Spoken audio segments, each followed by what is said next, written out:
अमरीकी वजारत दिफा पेंटागन ने तस्दीक कर दी कि शाम में अमरीकी हमले में मरने वाला दाइश का सरबराह अब्दुल्ला कुर्दाशी था, जिसकी तस्दीक डीएनए टेस्ट और उंगलियों के निशानात से हो गई है। अल अरबिया के मुताबिक तर्जुमान पेंटागन ने बताया कि उनके पास इस बात के ठोस शवाहिद मौजूद हैं कि अमरीकी फौज की बजाय दाइश तंजीम अमरीकी हमले में शहरियों की हलाकतों की जिम्मेदार है। इसी कार्रवाई के दौरान शाम में दाइश तंजीम का सरबराह भी मारा गया। वाज़ेह रहे कि इससे कबल अमरीकी वजीर दिफा लॉयड ऑस्टिन ने कहा था कि उनके मुल्क ने दाइश के सरबराह अब्दुल्ला कुर्दाश को हलाक कर दिया है। दाइश की बाकियात के खात्मे तक दाइश के खिलाफ लड़ाई जारी रहेगी। अमरीकी सदर जो बाइडन जुमेरात के रोज टीवी खिताब में ऐलान कर चुके हैं कि उनकी फोर्सेज ने दाइश के सरबराह अबू इब्राहिम अल हाशमी अल कर्शी को हलाक कर दिया है। अमरीकी फौज के कमांडोज ने जुमेरात की अली असुबह शाम के एक घर में कार्रवाई की, जिस दौरान दाइश सरबराह ने खुद को धमाके से उड़ा लिया।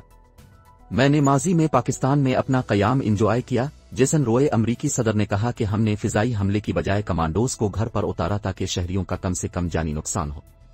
ऑपरेशन में कोई अमरीकी एहलकार जख्मी नहीं हुआ, ताहम एक हेलीकॉप्टर फन्नी खराबी का शिकार हुआ, जिसके बाइस इसे खुद ही तबाह कर दिया गया। मजीद बैन अल अक़वामी